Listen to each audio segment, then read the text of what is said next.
Welcome to this Architecture Today webinar on housing, new models, new lifestyles with our content partners Oscar Acoustics and Radmat. I'm Ruth Slavid, I'm your chair for today, and I'm really looking forward to this excellent programme of speakers who are going to cover everything from how to deal with noisy neighbours up to how to design an entire new quarter of a town. It's a fantastic programme. It's also a rather packed programme. So we're really eager to have your questions. Do send them in as the speakers are talking, because there's a button you can press, and if you press that button, you can submit your question, and we will have a short, but I hope succinct and exciting question session after each speaker. So with no further ado, we're not going to waste time. We're going on to our first speaker, and he is Arthur Kay, who is CEO of Skyroom and also chairman of the Key Worker Homes Fund. Arthur. I'm really excited to be talking to you today, and specifically be talking about how this new model of development can be used to deliver affordable, sustainable and beautiful homes for key workers. I'm going to start somewhere which may be a bit unusual, which is actually with the people who one day we hope will live in these homes. I trained as an architect, and a lot of our team are architects and developers of financiers, and I think it's really easy to actually get lost in the technicality of development, the community engagement pieces, the massing, the rights to light studies, and we forget that actually one day these can be homes that people live in. And that's where I want to start today. We're specifically set up to try and deliver these incredible new affordable homes for key workers. And so starting with our user, the key worker. This is actually one of my colleagues' midwives who, they actually gave birth just the other day. And as you can see from this quote, Alicia is a midwife who works in Hackney, but can't afford to live in Hackney. She travels over an hour and a half each way every day, providing 10 hours of care in a hospital in Hackney, and grew up there, but is not able to live there anymore. This is a all too common story throughout London, that people are not able to live in the communities they grew up in. And critically, key workers, our nurses, teachers, doctors, firefighters, are not able to live in the communities that they give their lives to support. I think kind of putting some data to this is helpful as well, going beyond the personal anecdotal element. London at the moment has the highest rate of teachers leaving the profession of anywhere in the country. Indeed, the capital's key workers currently spend over 60% of their income on housing, and 62% are looking to move not just out of London, but actually leave the profession entirely. And the number one reason for why that's the case is the cost of housing. And the number two reason is the cost of commuting. So this is an enormous problem. We have 1 million key workers in London supporting our population, and they've suffered from a decade of austerity, and then that's since been compounded by the COVID-19 pandemic. So I think everyone is familiar with this chart. When I was born in 1990, the average cost of a London home was £79,000, and as of 2019, it was over £500,000. This has only got worse in the last decade, and I think when we overlay this onto key worker pay, we start to really understand what we frankly see as the diverging cost of home and income for a key worker. So as you can see through this chart, using data from the ONS, that is, key worker pay has more or less stayed stagnant, and the average monthly rental price has gone up significantly. And again, just to underline, this is pre-COVID-19.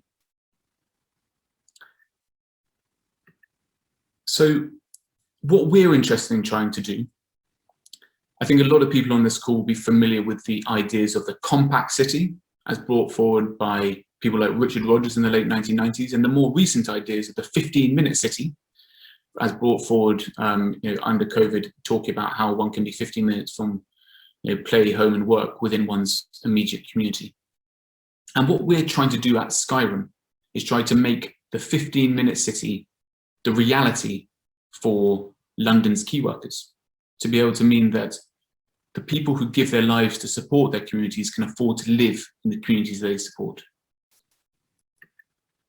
And so 3 years ago, we set up a company called Skyrim, and with the stated mission at that point in time of improving the lives of London's key workers by delivering affordable, sustainable, beautiful homes near to where they work.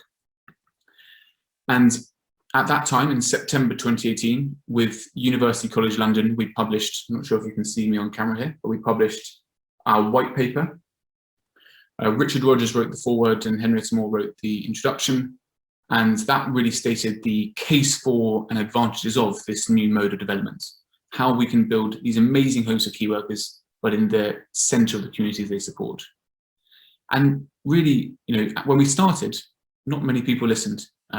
We were speaking about it in central government and local government, but it was falling on deaf ears. And what I have reflected on is that one of the few benefits that have come out of the COVID-19 pandemic is the fact that people now recognize the critical role that key workers, frankly, have always played, but that's been highlighted by the pandemic. And that has resulted in a range of different new policy initiatives, including, as you can see on the screen here, the G15's Homes for Heroes report that was published in the summer of 2020, and also more recently, a number of boroughs in London, and most recently, the Mayor of London, declaring that housing and homes for key workers would be a central part of his 2021 mayoral campaign. So really fantastic to see policy now actively looking to step in and provide these homes for key workers. And what we did is that we went out and we raised just over £100 million in order to be able to accelerate the delivery of homes for key workers. And that's £100 million of funding that in turn can be leveraged, but brought in order to accelerate that delivery with working with London's local authorities and London's housing associations. Because a really critical part of this is understanding land ownership within London. Almost all of London's land, in fact, is owned by, or well over half of London's land, I should say, is owned by 3 groups. That's central government, that's local government, local authorities. For example, I live in the borough of Southwark, and Southwark owns 42% of the land in Southwark. And also London's housing associations. So for example, the G15 housing associations actually house 1 in 10 Londoners and own 660,000 homes in the capital. So these are huge landowners. And what our model is with the Key Work Homes Fund is to work with these landowners to unlock parcels of land and deliver homes to key workers. So how do we do it? What do we do in order to be able to unlock this model? Because it's all very well saying we've got a problem with affordability, but how do we actually make those end products affordable and ensure that key workers can live there? So our model is quite unusual. What we do is we partner with these existing major landlords, and we use our technology and business model to unlock the airspace above their existing buildings. We build precision manufactured homes off-site and then install them in the airspace above the existing buildings on-site, and then working with registered providers, sell or rent those homes to key workers. And this is an example of a project that we've actually recently just secured planning permission for. It's on St James's Road in Southwark, in southeast London, and it's just under a 15-minute walk from Guy's Hospital. So really trying to illustrate what we're doing here, right in the heart of London. We're adding 4 new stories of precision manufactured homes in the airspace above an existing 3-story building. And what I'm going to talk to you about now is how we go about that and the approach we take from an architectural perspective. In terms of the specific benefits that this model, because there's a lot of challenges that I'm sure a lot of you are immediately thinking of, but in terms of the benefits that this model unlocks, First and foremost, it allows us to support existing residents and local communities because we're able to invest significantly into the existing building and to existing local infrastructure. So we're all familiar, for example, with challenges in terms of the ongoing cladding scandal. Also, I think people who've been involved in managing council and housing association assets, historically, there's often challenges with dilapidation and buildings not necessarily being up to standard always. And so we can invest in bringing those existing buildings up to standard. The second is the challenge around environmental sustainability. And so we're able to not only build these new homes as passive house standard new homes, but also to retrofit the existing building and bring that up to standard as well. And this method of building has incredible environmental benefits, both in terms of where we're building, but also how we're building. Thirdly, it delivers social impact in terms of providing incredible homes to key workers. And then I think the obvious ones in terms of showcasing innovation and providing a return on capital for our investors. So in terms of an approach to massing, because I think there are a lot of architects and planners on the call today. So a lot of people will be familiar with what I refer to as rooftop development. So this is architecturally subservient. It's typically the model that we'll be familiar with in the 20th century, so penthouses and mansard roofs. So a setback, apologetic, subservient mode built on the rooftop of an existing building, and it might be 1, maybe 2 stories. What we're looking at is something entirely different, and this really unlocks the development appraisal, but also means that we can really invest in that local community as well. So we're looking at typically between 2 and 10 stories in the airspace above an existing building. I showed you the project on St James's Road, where we actually achieved planning for 4 stories above a 3-story building. And it's that kind of approach that we're looking at here. From a technical perspective, we bring 3 primary technical approaches to bear on each of these projects. Firstly, with funding from Innovate UK and data sets from Ordnance Survey and funding and data sets from HM Land Registry, we've developed a geospatial mapping technology. And this helps us survey a portfolio or a portion of the city and to rapidly and cost effectively identify and survey suitable buildings and sites. Secondly, we developed a proprietary podium system. And this allows us to really, I'm sure a lot of your questions has been around what makes a building suitable, has been around what about the structural integrity, what about existing residents, how do you get up there, how do you get things down? So what this does is it allows us to circumvent the building's existing structure, access, and services. And so what I want you to do is think of this more like a new building built in the airspace above an existing building rather than a rooftop extension or what you may be more familiar with. And then the third piece is around precision manufactured homes. So these are modern methods of construction used to create volumetric modular homes. These are built off-site in a UK factory. And really the reason that we use both the podium system and the precision manufactured homes is to minimize disruption to existing residents. And this is so critical in terms of this method of development. And this is not just something that can be done on a single building. What we're increasingly working with our clients and partners to do is to actually look at a statewide regeneration. So we all know some challenges again in terms of the some of the mistakes of the 90s and noughties in terms of some estate demolition and decant and other factors surrounding that. But what this allows one to do is to look at this much more holistically. How can one provide massing above existing buildings, which means that existing residents can move into the new homes and then allow their existing homes to be brought up to standard and invested in. And so all estate regeneration has its complexity, and this is definitely not a silver bullet.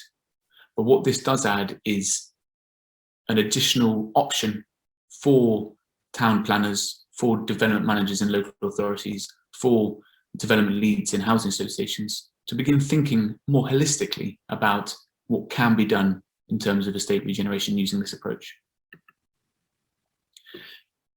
And then finally, in terms of what options are open to landowners, local authorities, architects, etc., we were constantly in conversations around challenges that were currently happening in terms of funding constraints. So not only local authorities and housing associations often have incredibly forward-thinking and ambitious programs of development. They're really the leaders in this space, and it's fantastic to see house building really being council-led again and taking the front foot there. But what we often heard from our counterparts when we're working with these organisations was there was a challenge both in terms of bandwidth within the teams. They've got such big development pipelines that it's often difficult to manage such a big pipeline. But also secondly, to be able to fund that pipeline. Obviously, there are lots of options open in terms of reserves and Section 106 and borrowing from central government, but also particularly in these early stages when sometimes they'll be working at risk, a challenge in terms of how do you finance that. And so that's why we raised the Key Worker Homes Fund. And this is a pot of money of £100 million, which allows us to invest into projects with local authorities and housing associations and provide the technical support and consultancy to be able to really fast track those and do that on a pro bono basis. And so if anyone on the call today is involved in that aspect of local authorities or housing associations, or knows someone involved in those worlds, this is an option in terms of a pot of money to be able to really accelerate that and look at this new and innovative approach to development. And in terms of timeframes, this is the expression of interest literally takes 5 minutes to make an application, and the deadline is on the 16th of April this year. And so what our overall mission is, what our ambition as a company is to deliver 10,000 affordable, sustainable, beautiful homes for key workers in London by 2030. The model we're looking to do that is by partnering with London's major landlords, these local authorities and housing associations who own vast amounts of land, but are not always able to maximise the development potential. And we want to be able to build communities where key workers can be locals in the communities they give their lives to support. Thank you all very much for taking the time to listen today, and I look forward to answering any questions you may have. Thank you very much, Arthur. That's really inspirational. I think we've got a problem with Arthur. So I think we will move on to our next speaker, please. Good morning, and thanks for having me today. My name's Melissa Dowler. I'm a director at Bell Phillips Architects. We are a practice based in Wapping. The image you're seeing on your screen at the moment is our lovely office in an old warehouse, which sadly, for obvious reasons, we haven't spent much time in the last year, but I guess I'm trying to be positive, so putting that up as an image for hopefully where we'll be in the near future. So when Architecture Today came to me and asked whether I'd take part in this seminar and gave me the topic, it got me thinking about, obviously there's a lot of conversations at the moment around what post-COVID design is going to be like, how we're going to build for the future, how we're going to be more adaptive and kind of change the way we live and the way we work, and how this will affect how we deliver homes. And I started thinking about this, quite specifically in terms of our projects and working in the public sector. And I was interested in the idea of what specifically about working in the public sector lends itself towards being inherently more sustainable. And what's kind of unique to that setting. And I think the first thing that sprung to mind is obviously the issue of land ownership. So most of our clients are local authorities, and most of the projects we work on, we're in the unique position where quite often we get the opportunity to discuss holistically with clients, not just what they're going to develop or where they're going to develop, but which sites they're going to develop and in which order. And this makes such a difference, because this is a kind of key principle, you know, how we can build in a way that's sustainable, successful, and allows for adaptability and future use. So many of those answers stem from this key point of where you're building in the first place. And that leads on also to the second point on the slide, which is there's a unique opportunity when building for local authorities to really be able to think and influence beyond the red line boundary.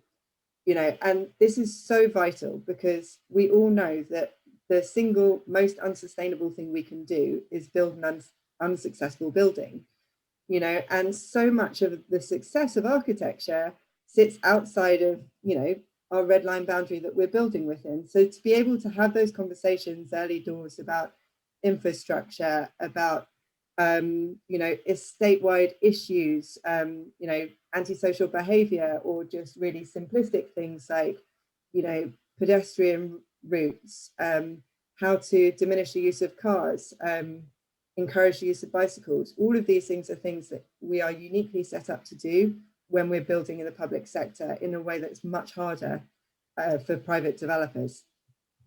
The next thing that I think is really, really important to think about in relation to sustainability in public sector focuses around this idea about a multi-site approach. You know, there's been a lot of talk in the last few years, obviously, about the small sites programme and, you know, the need to deliver on small sites in order to meet housing numbers and unit numbers. But the reality is that a lot of small sites are inherently more expensive to develop, more difficult to develop on, and more time consuming.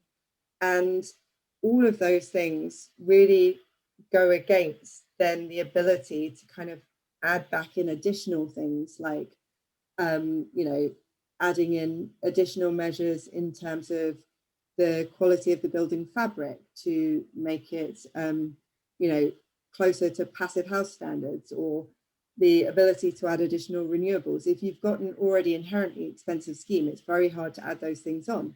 But if you take a multi-site approach, as local authorities are able to do, and you develop a prototype house, for example, that can be delivered on 10 or 20 sites rather than 1 or 2, then even if you're only building 2 or 3 houses on each site, you still have those economies of scale and repetition that allow to bring in those other elements of sustainability.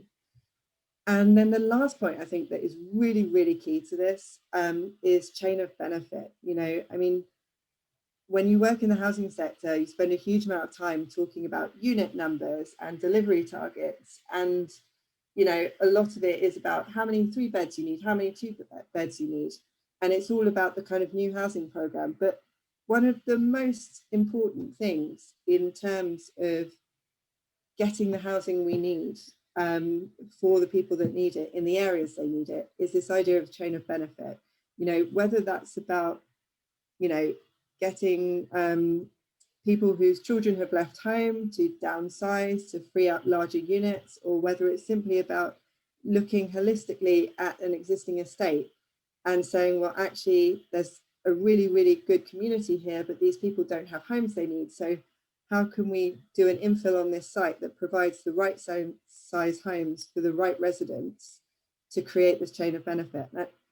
And I think that's just such an important element in the overall discussion about sustainability and kind of flexibility and the future proofing of homes.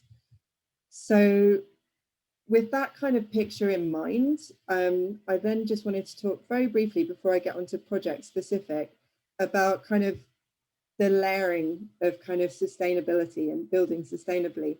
And I was thinking about this again in terms of kind of the moves you make at each stage in the design process and how those can ultimately influence the end product and, you know, how sustainable, how adaptable, how flexible that product can be. And I just really loosely grouped these around initially sites. So what I was talking about before around finding the right site, making sure that, you know, in terms of accessibility, orientation, and other physical restrictions, that you are developing in the right location. And then obviously design and construction, and, you know, all of the talk, you know, we've all had about low zero waste in construction techniques and low and zero carbon in construction and in use. And my feeling is that, you know, if you get these two elements right, then the third one, in habitation, it's these three aspects of inhabitation: desirability, adaptability, and generosity, that are ultimately going to be the kind of bellwether of whether or not you've designed something that is sustainable and whether or not you've designed something that's future-proofed. So the projects I'm going to talk about today are all completed built projects. And the reason I wanted to talk specifically about built projects is because of these last 3 points. I think you can't really test the sustainability of a project unless the building is actually finished and you can test it against these particular attributes. So these are all projects that I feel in some way or another, on a small scale or a large scale, fit those attributes. And I'm going to talk through why I think that works. So the first project I want to talk about is Greenwich Bungalows, which, as the name suggests, is in Greenwich. So Greenwich came to us with a brief. They had a whole series of small sites across the borough, all of which were heavily constrained in terms of overlooking and overshadowing from other properties.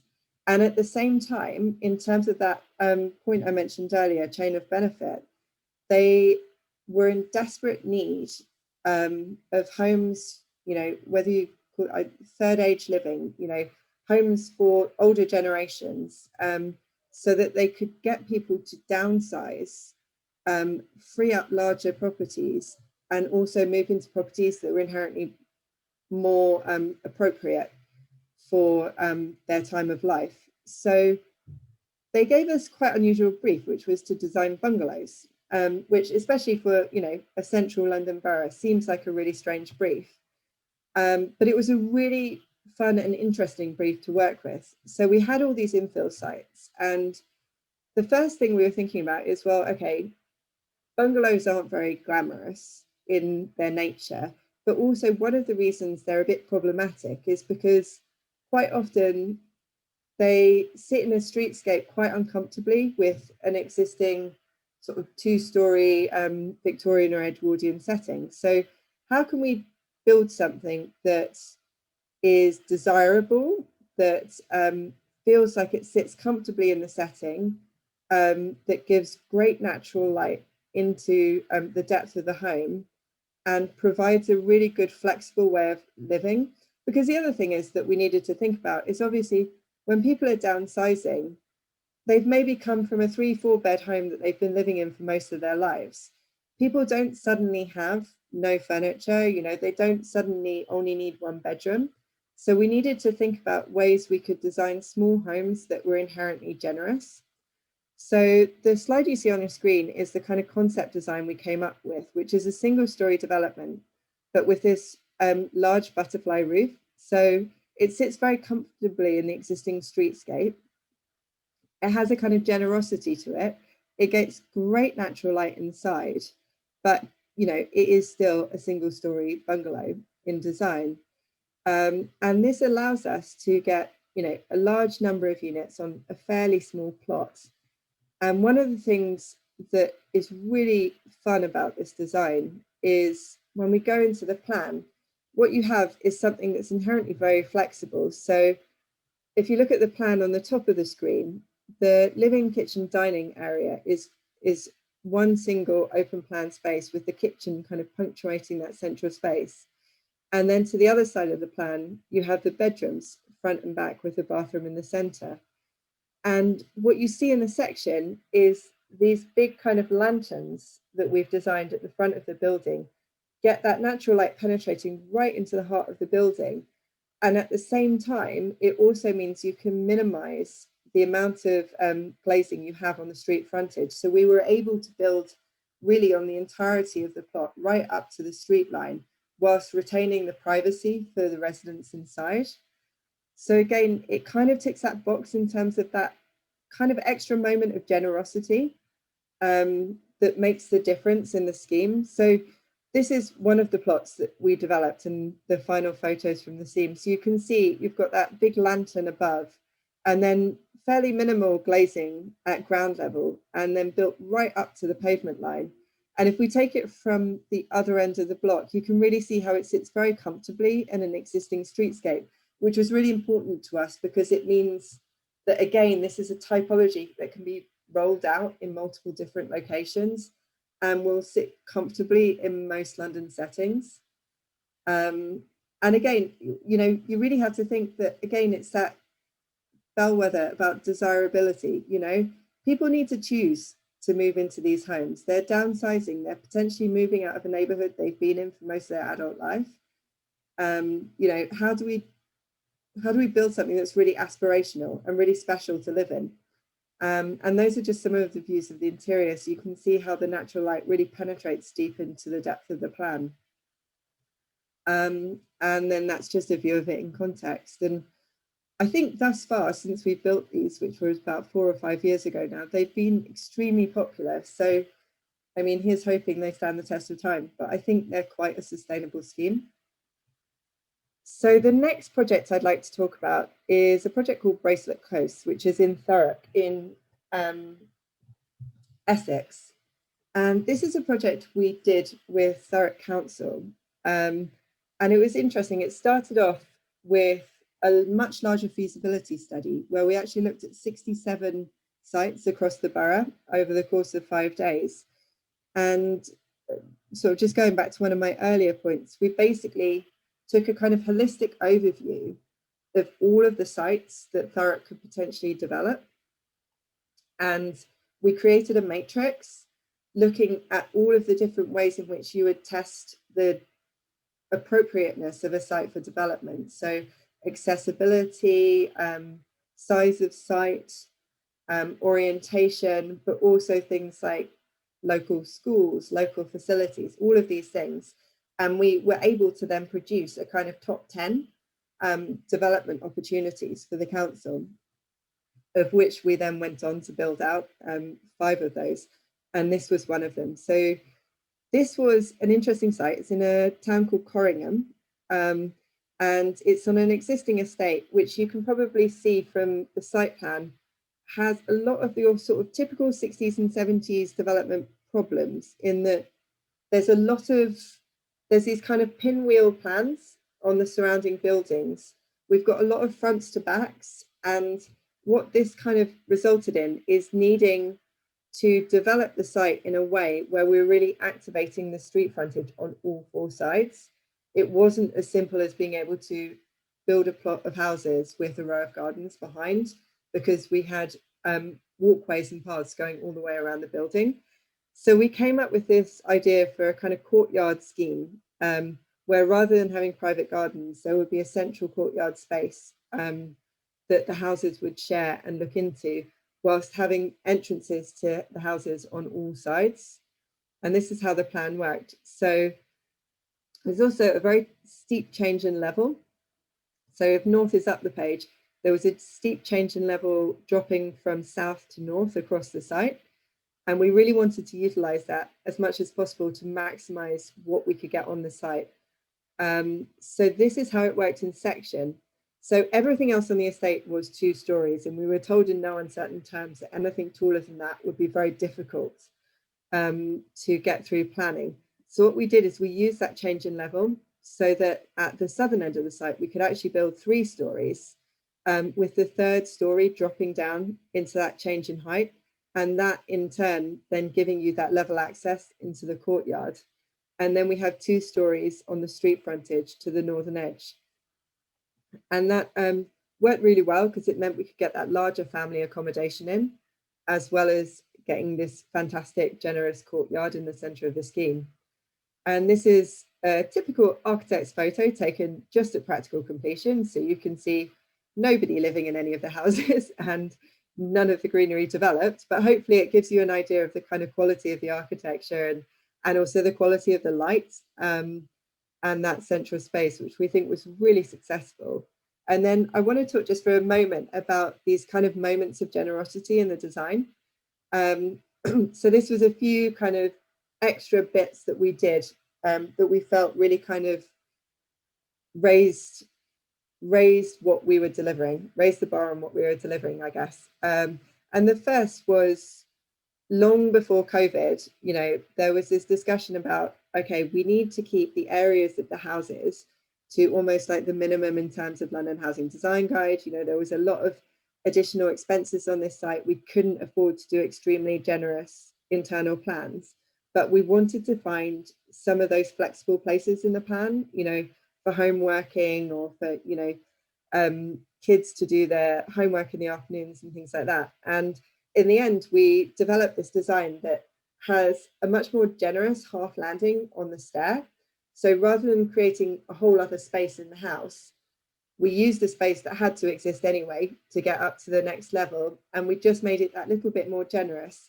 And in turn, we then put this very generous, large fixed glazing, fixed window in place above that. So you get this wonderful little moment in the design where you've got this space to sit and work, and at the same time look out across this fantastic communal space outside. And it didn't really cost us any more. Plus that very large window obviously gets you really great natural light deep into the plan and deep into those sort of communal circulation spaces in the scheme. So it's doing a lot for a little. And then on that kind of same theme about getting light into the plan. So this is the view of those 3-story houses, but from the walkway to the south of the site, so where they only appear as 2 stories. And I think the important thing to note here is this window here.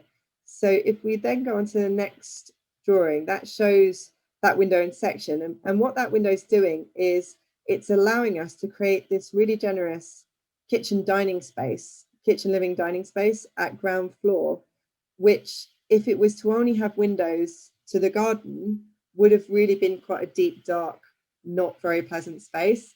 But by having this secondary window and this small double height space on the southern boundary, it just really completely changes the nature of what we can create there. So it gives some activation to that street frontage, which is actually just a pedestrian walkway around the edge of the estate. It gives great natural light deep into the plan and into the kind of main living spaces of the house, but it doesn't compromise on privacy. So despite the fact the house is built right up to the line of the walkway on the estate adjacent to it, you can still be in your living space and have perfect privacy. So that's why I think this is a scheme, again, that's been extremely successful. Now, unfortunately, the sad thing I don't have about this is any of the pictures from more recently. We have gone back and it has been a very successful scheme. And now when you go there, these communal courtyards that I've got very dry pictures of here are full of toys and barbecues and kids' bikes. So again, I feel quite confident presenting this as a potentially sustainable scheme, that it has lasted a couple of years and it is doing really well. And people are using it in the way that we'd originally suggested. So the last scheme I want to talk about today is Florence Road, which is a scheme that we did in Newham.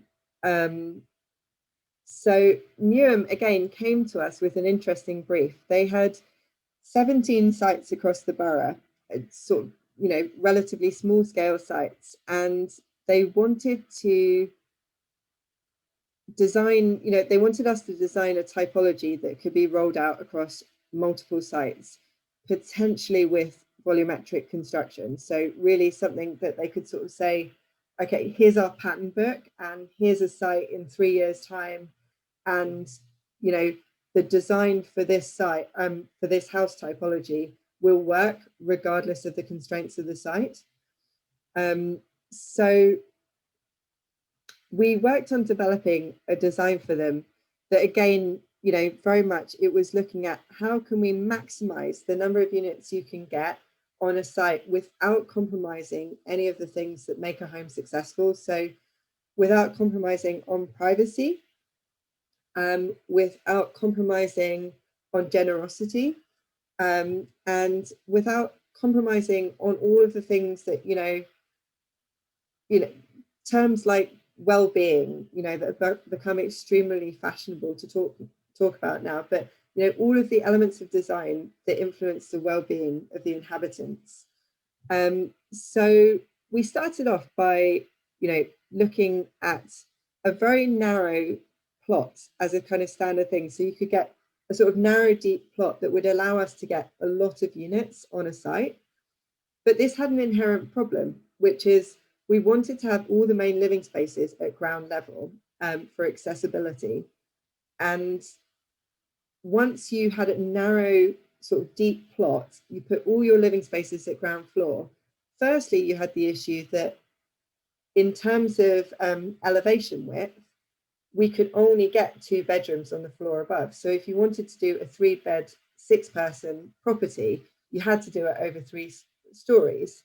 But then the amount of area that you needed to put on those upper floors meant that in terms of form factor, you ended up with a building that was kind of stepping in and then stepping in again. And so sort of playing around with this idea, we came up with this concept for a light well that stacked up through the house. So it meant that that very sort of narrow, deep plan at ground got natural daylight from above all the way down into the kind of dining space. And then on the upper floors, where you would otherwise have ended up pushing the building together and sort of having a very ungainly and complex and expensive facade as things stepped in, you could have a much simpler building that kind of followed through and then just stepped back at the top level. And so if we look at that in section, that's how that works. So again, it's been really successful because what it means is that this is a typology. It can go on a site where you can have a large garden, but it can also go on a site where you have no garden, because actually you've got this roof terrace at the top level, and then you've got the light well bringing light down in. And you can, again, you get that privacy from the street frontage, you get an outlook to the rear, whether it's onto a small yard or a large garden. And it means that the design is infinitely flexible, but also very successful. So as you can see from the outside, they're really very simple buildings, with the exception of the kind of flourish with the roof terrace on the top floor. The facades are very simple, very plain, very repetitive. And then you've got this little roof terrace at the top. So again, when you sit on a site where there's almost no garden at the rear, you still are able to provide a family with external amenity. Again, extremely important. And then this is the kind of central piece. This is the thing, the moment of generosity that I think that makes these projects really special.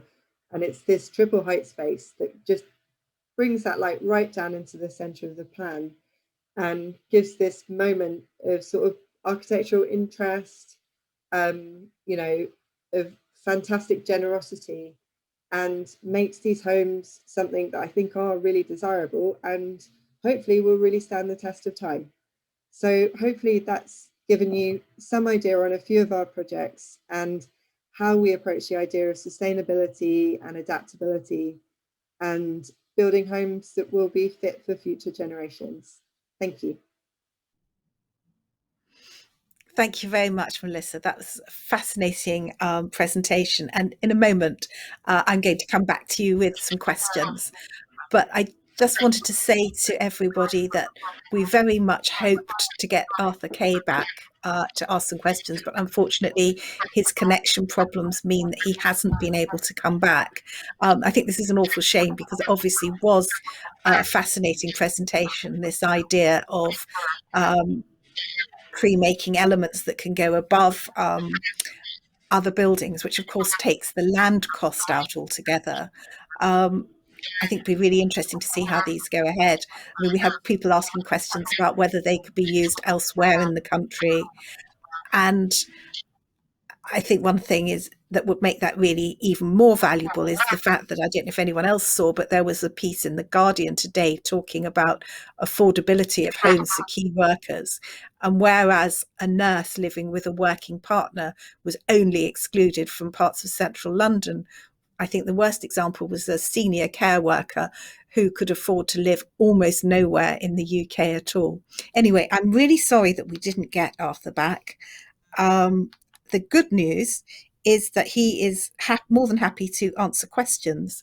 And if you want to email him, he is arthur@skyroom.london. I'm sure he'll be happy to take those, and I'm sure we'll be able to send that out to you as well. So we'll move on to Melissa. As I said, I think that was really exciting, particularly seeing the way that you're dealing with the sort of problems, what could be the problems of people sleeping on the ground floor by having both light and privacy brought in. Somebody commented, interesting to see how generous internal volumes compensate for reduced external space. We do live our lives mostly indoors and have public parks nearby. Is that enough, Melissa? I mean, I think the point, particularly with those two projects, is that one of the things, and it was one of my first points, I think, in the beginning about building sustainably, and particularly in London, is to build wherever we can. You know, to build on all these little difficult infill sites. Partly because, you know, actually Arthur touched on it in his presentation, this idea about the 15-minute city and being in close contact with all the facilities you need, but also because we need to densify our cities. You know, I mean, it's a logical conclusion to the sustainability conversation. So whilst, you know, in a perfect world, you know, a 3-bed, 6-person household that's almost certainly a family would have a large garden. At the same time, it's also extremely important that they're, you know, in close proximity to schools, you know, to leisure facilities, to shops, particularly if you're thinking in terms of low-income families. You know, you don't want to stick people out where they have to have a car in order to be able to travel to facilities, because people might not be able to afford a car. And obviously we know that, you know, car ownership at the moment, before, you know, we all go electric, is inherently not particularly sustainable and not great for the environment. So I don't think it's the perfect solution to just have good quality internal light and space, but I think it's a really good step in the right direction. That's great. I mean, I think the other question is, you talked about the fact that you've made these flexible designs which you could roll out across a local authority. Would you then, or are you taking those designs maybe to other local authorities and saying, look, I've got this near ready made, would you like to use it? It's interesting you should ask that. I mean, the Greenwich Bungalows, we have talked in the past to other authorities about that design. It hasn't come to fruition to date. I mean, it's interesting because as a practice, we have a sort of think tank element of the practice where we do research very much based on projects we've already built. And one of the things we did was a kind of analysis of how many house types we've done across London. And I can't remember the exact figure, but it's eye-watering. So more and more as a practice, we're sort of trying to reuse some of our playbook because it makes more sense. You know, it's a cheaper, more economic way for local authorities to be able to develop. And you know, why reinvent the wheel every time? You know, let's use something that's tried and tested, and roll it out wherever we can. So by all means, we are trying to do that. That's great. Thank you very much. We're going to move on to our next speaker now, who is Ben Hancock, Managing Director of Oscar Acoustics. Thank you very much. So I'm Managing Director of a family-run company in its 43rd year called Oscar Acoustics. We've been leaders in manufacturing of acoustic enclosures and then application of acoustic spray-on finishes for reverberation over the years. Now we use all this experience to bring you an exciting range of soundproofing products. But first, a couple of alarming facts. Noise pollution is a serious problem. The Chief Medical Officer in England, pre-COVID, said that it's second only to air pollution in damaging public health, while the World Health Organization, WHO, highlights such issues as tinnitus, sleep disturbance, heart disease, obesity, diabetes, adverse birth outcomes, and cognitive impairment in children. WHO calculates that noise contributes to the loss of 1 million years of life a year in Western Europe alone. You can't always control your exposure to these dangerously high noise levels in your day-to-day life. And not all of you will be lucky enough to have employers that have installed our state-of-the-art acoustic sprays in place in your place of work to reduce noise and improve sound clarity. But in your own home, this is where you should be able to shut the world out and relax. Sadly, for many, people living in flats or houses of multiple occupancy, this is not the case, leading to a serious impact on the occupants' well-being. It's no wonder that our inquiry rate for soundproofing has gone through the roof since lockdown, with people spending longer in their homes being subjected to the noise of their neighbours. They're fast becoming less tolerant. Many builders offer soundproofing as a service, but without understanding the principles of acoustics and vibration, they make basic errors, leading to the ceiling doing next to nothing to reduce noise transfer levels. We're regularly contacted by people who've been burnt by this and are understandably nervous. So how does sound travel through floors? Sound travels in two ways: through the air as airborne sound, and through solid surfaces, and as impact noise. If someone is banging, crashing, jumping, or just talking in the room above you, the vibrations and sound pressure waves generated above will travel through the floor and joists, with the vibrations traveling into your ceiling and effectively turning it into a speaker. And how to stop it? There are a number of ways to reduce noise between floors. Removing standard thermal insulation and swapping for well-fitted acoustic insulation is a good start. When using acoustic rock wool slab, improved performance can be achieved by leaving an air gap beneath to help reduce the vibration path into your plasterboard, or replacing the existing standard plasterboard for something like SoundBlock can help a little by adding 1 or 2 dB performance. Impact noise can be reduced by using a specialist acoustic flooring system or even acoustic foam or dense carpets. However, there are several reasons why these methods can be impractical or ineffective, not least because they all require access to the floor above.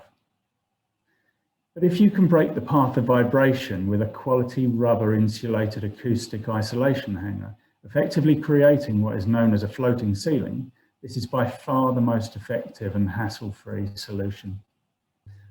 For the ultimate professional grade and cost-effective soundproofing, we invented the Oscar Isomount.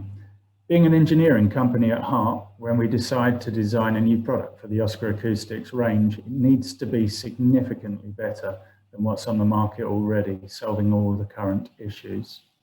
We decided to concentrate on a handful of points, knowing other benefits would follow.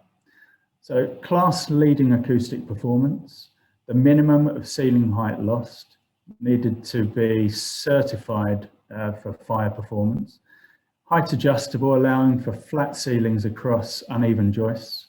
All work is done from the room below. It needs to be fast, economical and simple and clipped together installation, and designed and made in Great Britain, specifically Kent. This is the Isomount Type 1 and was the first in the range of 3. So taking the first point, Isomount Type 1's acoustic performance comes from being attached to the side of the ceiling joist, but ensuring the vibration path is broken by the rubber block and is therefore not directly connected to the ceiling channels and ceiling. A huge amount of R&D went into choosing the perfect grade and shore of this rubber to enable us to achieve optimum performance.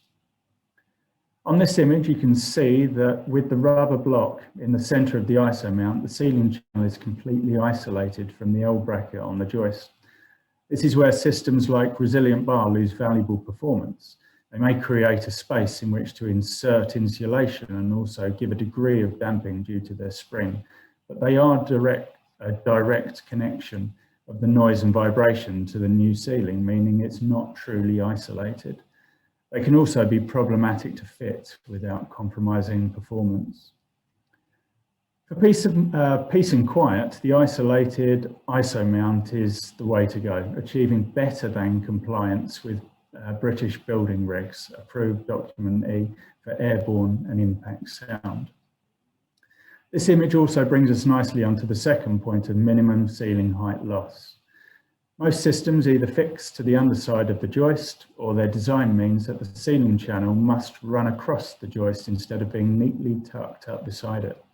When it's in its highest position, the Isomount system loses as little as 5 to 6 millimeters instead of what is commonly at least 40 to 70 lost height with other systems. This is particularly useful when fitting soundproofing to basement flats or rooms where architectural features prevent much height loss. Fire performance is also extremely important in the current climate and is only set to get stricter following the conclusion of Grenfell. When designing the product, I called our competitors' technical departments, and when asked what fire rating their product achieved, all but one stated the acoustic system did not require a fire rating as it was protected by the plasterboard, which did have one. That is simply not correct and a dangerous misconception by some manufacturers and contractors. An acoustic hanger or bar forms part of the ceiling makeup, and if the product fails due to heat, the entire ceiling will collapse. As regs get tighter, I can see contractors having to remove non-compliant ceilings, so always insist on having a copy of their fire test report for your records.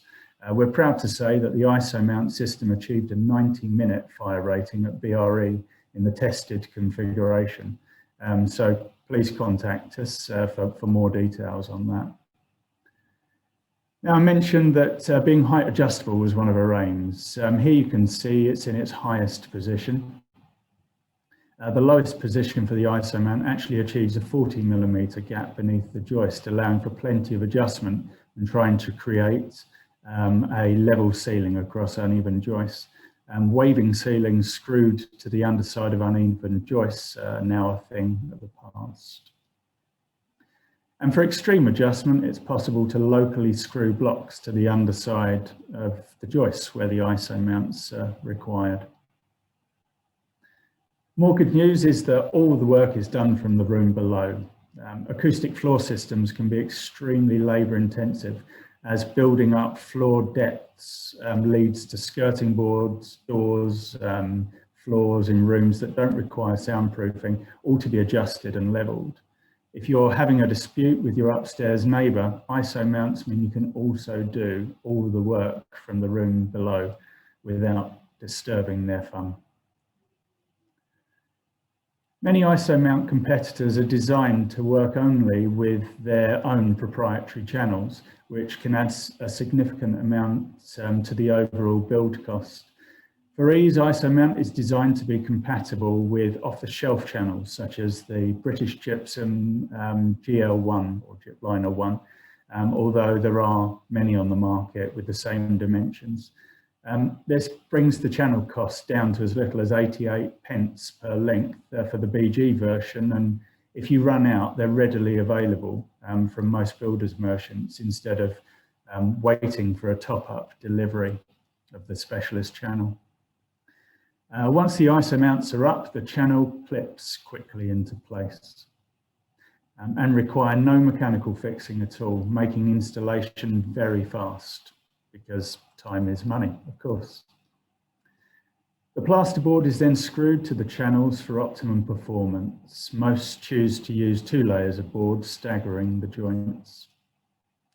Next on the list, extremely proud of the product, and with the intention of exporting it around the world, it was extremely important to us to ensure it was designed and made in Great Britain, more specifically Kent, where we're based. We've been working very closely with the Department of International Trade and plan a big global launch the minute the trade issues calm down. Following the popularity and incredible feedback we had from the Isomount Type 1, we decided to launch a Type 2 and Type 3 using the same principles and most of the same components. Isomount Type 2 uses a C bracket instead of the L bracket. enabling the user to fix directly into concrete or where plasterboard ceilings cannot be removed, such as listed buildings. As with Type 1, the channels clip quickly into place, this time giving you a 50mm ceiling void. Where larger voids are required, for example, where you might drop a ceiling to encase a beam, or where higher acoustic or thermal performance is needed, drop rods and fittings are available as kits. And finally, the Isomount Type 3. This version uses the same components as Type 1 and is designed to provide a 100mm void with plus or minus adjustment built in. You fix the first L bracket into position, and the second L bracket is designed to slide up and down it. Now this is where it gets clever. At any one time, two of the smaller holes up the sides will line up, giving a millimetre adjustment at a time. Once you have the correct height, just rivet to the two lining up holes. This makes levelling with a laser extremely fast. Once fixed in position, the rubber block and the saddle is slotted into place, followed by clipping on the channels. As you can see here, like Type 2, it's also perfectly suited to concrete. That inbuilt adjustment will help with levelling across the slab joints. And that's the range in a nutshell. Everything is available to purchase on our website shop, including all the accessories, and with quantity discounts automatically applied as you go. So for a peaceful life, as a designer, specifier developer, or even homeowner, please consider our Oscar Isomount soundproofing ceiling range. Please do follow us on social media channels to see more videos and photos. Don't forget you can find the intro video and step-by-step installation animations for Types 1, 2 and 3 on our YouTube channel and website. So I hope you found it to be informative. Many thanks. Well, thanks, Ben. I certainly found it informative. I'm sure everybody else did as well. And I know that quite a few of you watching this have asked whether you'll be able to see replay because there's so much to take in. And the answer is yes. The links will be sent out to you this afternoon. So if you've missed a bit or want to take a note or look at an image more closely, that's all coming to you this afternoon. And now I'm, of course, delighted that Ben is here to answer some questions for us. And one of the ones that came in was, do you need a fire test report for the system that's bespoke to each and every plasterboard arrangement? Yes, you would. So the system that we tested was, it was 2 layers of fireline board, giving the 90-minute performance there. Thank you. And someone else says, with the retrofit system, how do you deal with doorways? Doorways, right. Okay, so low doorways, I suppose. Well, high doorways, I suppose, low ceilings. Well, yeah, I suppose so. So actually, with the Type 1 Isomount, you've got as little as 6mm ceiling height loss. So if you were to remove the existing plasterboard and just put up 1 layer of plasterboard, you're only losing 6mm. If you do have a door that comes right up to the ceiling, you would have to, I suppose you'd have to go into the door frame or not have an acoustic ceiling. Thank you. And last one, which I suspect could be a long answer, but can we have the short one because we're tight for time, is do these meet any robust detail standard details? And can you side fix to posi joists or only below them? Okay. Yeah, that's interesting. So the robust detail, I actually went and spoke to them about that. And because it's a specific product, we weren't able to actually be part of the robust detail. I asked them if they would be interested in doing something, and they sort of said that it hadn't crossed their mind. So I think I'd come up with a business idea for them there, but nothing's happened so far. So going round beams, yes, we've got a detail for that.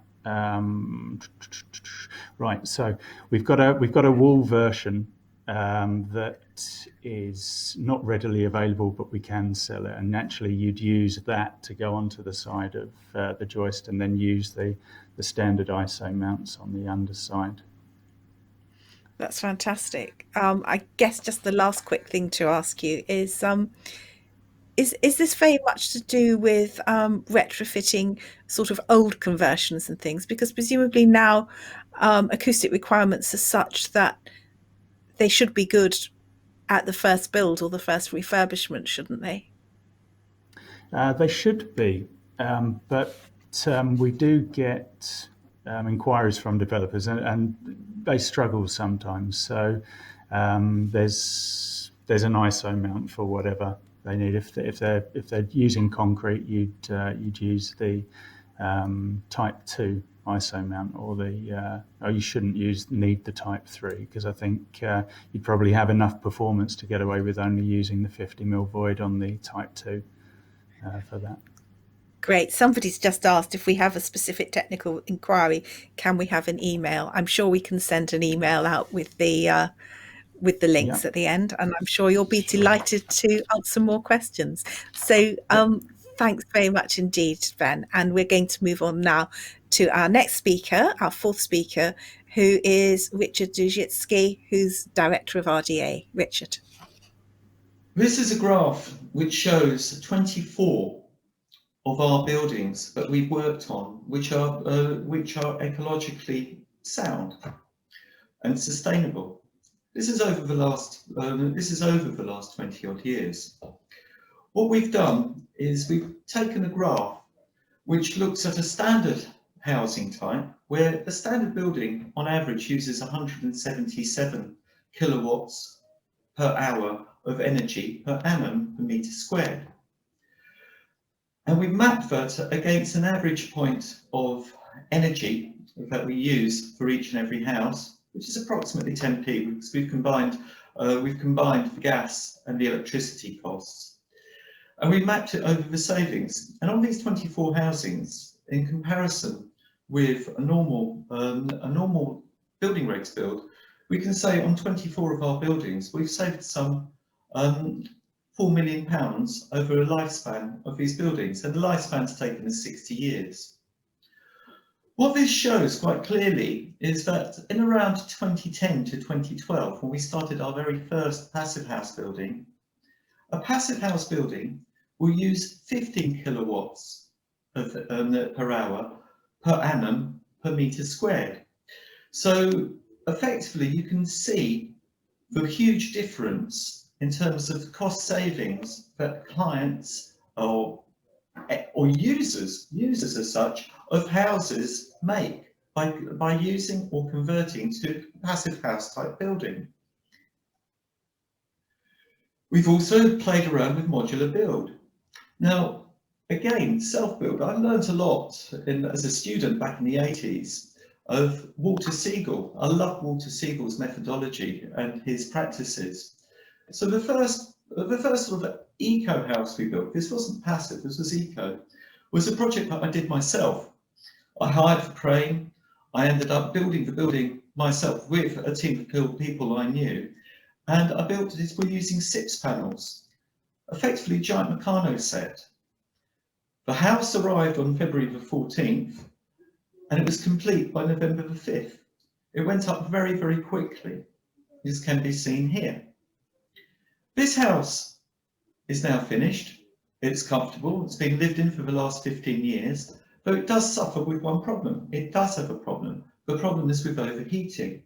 And probably a lot of you would have come across the fact that passive houses, you have to be really careful with the amount of heat you generate through the windows. It's really surprising as to how much heat you gain through southwesterly aspects and so forth. So when I say it suffers with overheating, that overheating can be dealt with just by opening the windows and opening the roof lights on this particular house. But in general, that's something just to watch out with on passive housing. Another one, Now, at that time, this is around 2013, 2014, and we were building, we'd started building passive houses.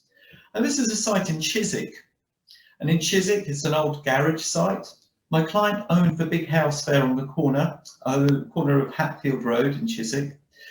And he was retiring, looking for something smaller and more convenient to live with, rather than a big old house on the corner.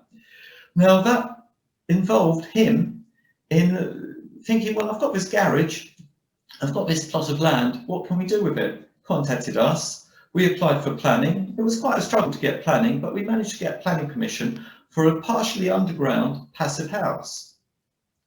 Now this is a difficult one to build because we built this using a piling system. It's a concrete passive house, yet we've got the thermal insulation layer on the inside in the basement, and then it steps out to the outside on the ground and first floor. So therefore we have to be very careful about thermal bridging and how we deal with the insulation, both from the inside to the outside. And you also have to be very careful with the interstitial condensation. As you can see, we were on site, we'd worked out a lot of the details. We worked with programs such as heat and firm, looked at different junctions between basement floors and external walls, look at the heat matrix, how the thermal loads were to be spread within the building. And we ended up building a very comfortable house for my client, who is a music producer, quite a well-known one. And he's now very comfortable living in there, and it stays at 21 degrees pretty much all the time throughout the year. And it's one of the early passive houses we built. It also meant that we could spend more money because we spent less on the heating and less on the actual management system of the house on beautiful details. So we actually managed to spend it on the details of how the concrete would work, how the staircase would work, and we spent the time and the effort more on the design than the science. Moving on, another house. This one's in Camberwell. Again, my client, she was in her 70s and she was looking, she's a physiotherapist, quite a well-known physiotherapist, and she wanted a smaller house. She lived in a big house. Her boys had all moved out home. They're all in their mid-30s. And she said, well, I don't want to move out the area. I'm near the hospital where I work. I'm near various other places where her practice is. And she basically asked me to look at the project and look at this site and see whether we could put something in her back garden. This is her back garden. Well, we managed to get planning, secured it through good design, but at the same time applied passive house principles. And we ended up with a small courtyard, 3-bedroom house. Now, there is something quite special about this house. It is a passive house. It's certified passive. It has solar panels on the roof. And it also has solar panels for a retracting deck swimming pool in the back garden. So what you see here on the back is actually a deck. The deck retracts, and there you've got her training pool. So she can actually swim. She's a cold water swimmer, and she swims in that pool pretty much every single day. Loves it. It's a training pool. She swims against the current. Going back, you can see that her house is there in the back. She sold that for a couple of million because that's what it was, and it paid for her retirement as well as for the house, because we spent no more than 400,000 on this house. And another thing that we actually been involved in a lot is modular build, and building passive houses using modular build, using off-site construction. Again, another technique I quite like, and I adore actually in terms of speed of construction, is to build something off-site. This particular building was built in Twickenham in St Margaret's, but the building itself was built in 7 modules and arrived to site as a passive house, or sorry, not as a passive house, as an eco home. We designed it as passive house, but the client decided not to go through with full certification. And it arrived on site in 7 modules, and it was assembled very quickly and was put up within a year. And this is the finished article. And this house was built quickly, efficiently, It's very energy efficient, but it doesn't have an MVHR. The client decided to leave this out. And internally, where it's courtyard spaces, we looked a lot at spam housing, Eric Lyons and spam. We sort of took a lot of inspiration from that in terms of how the space would work internally and externally. We love that sort of stuff. It's a very tight space, so we had to keep everything very low. And again, with the planners, this is an old brownfield site, it's a garage site. And we managed to build a lovely retro Enofit type home, which, well, it's not Enofit, but we're talking around 30 kilowatts an hour per annum on this one. And this is another house that we dealt with in Dulwich. My clients had both elderly parents who were retiring, and they wanted them to live with them. The parents said they would contribute a little bit if we made the house bigger. As you can see, this particular house has a double garage. It's quite an ugly building. It's been extended in the past, and it had a lot of problems with it associated with drafts, coldness, and so forth. So we managed to get planning to double the volume of the house, and we built a 400 square metre passive house on this site. It was built using SIPS panels with single skin brickwork on the outside. We tested hugely whilst we were on site, and this is one of the things that everyone needs to remember. If you are building passive house, one of the things to remember is to test for air tightness.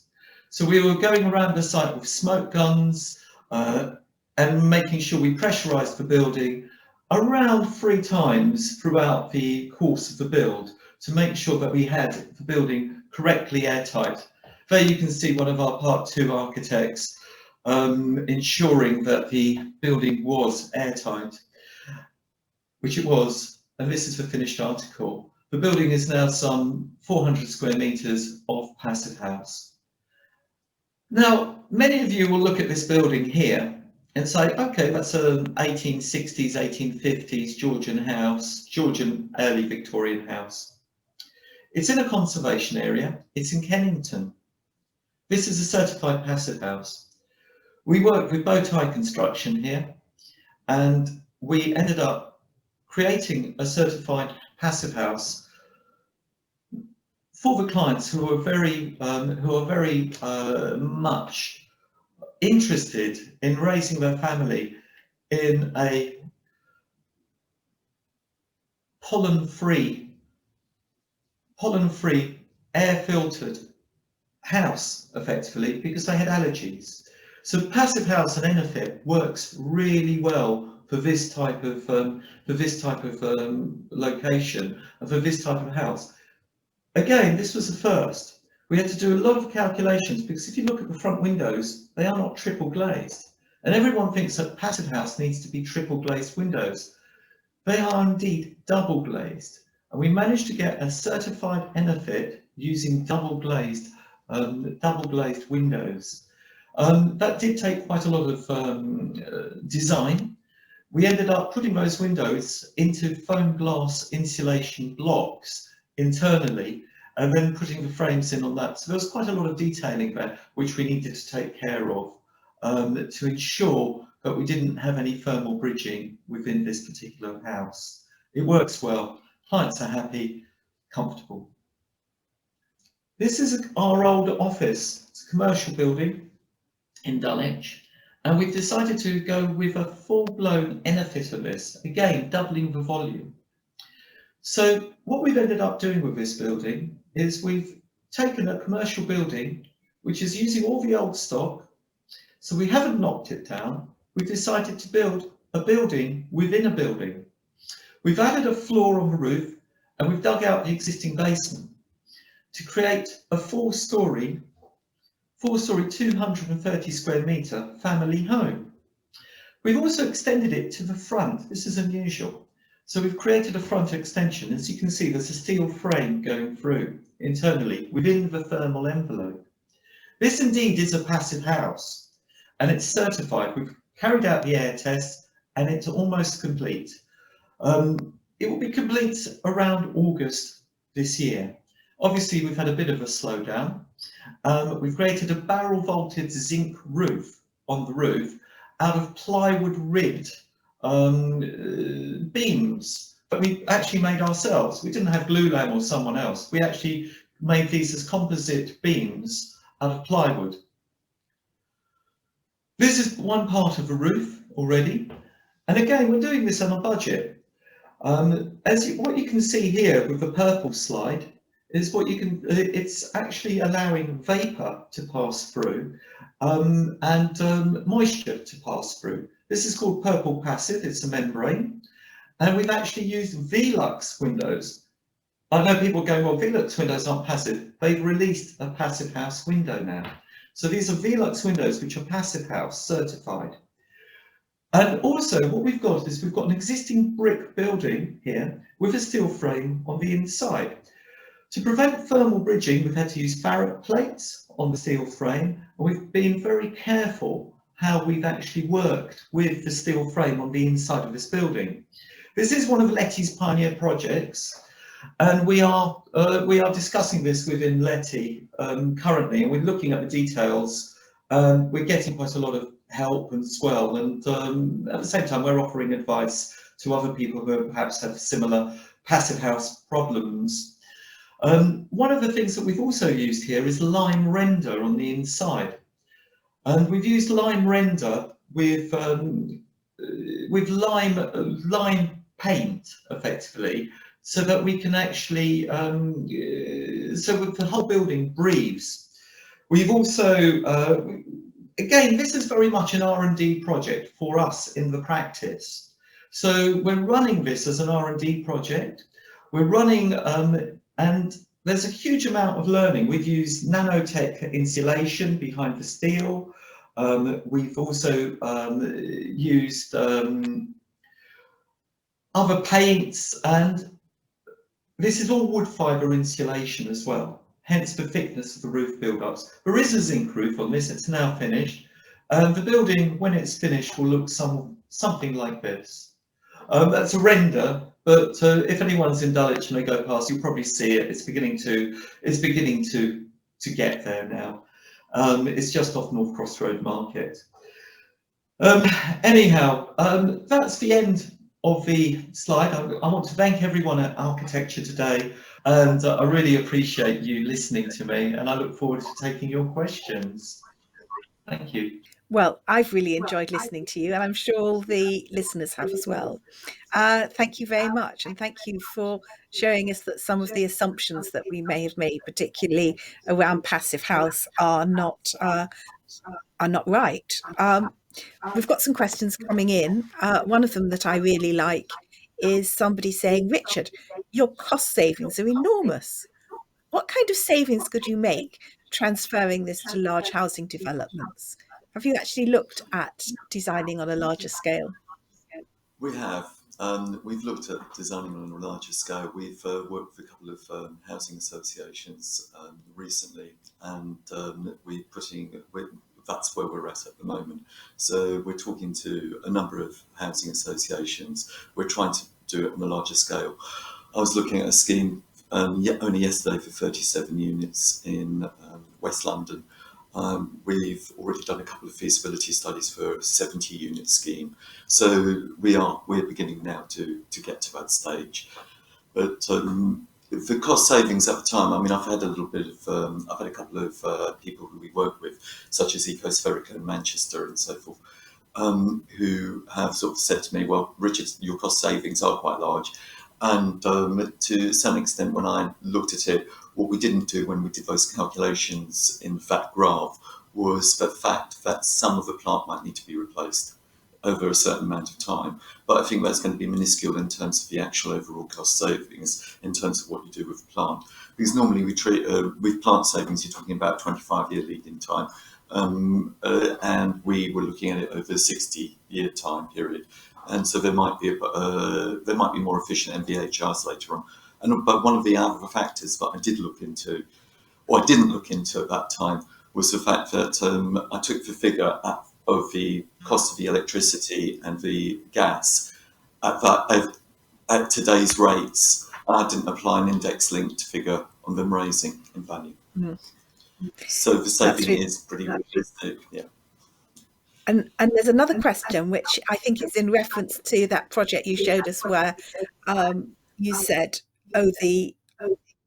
it wasn't passive house in the end because the clients decided not to go that way.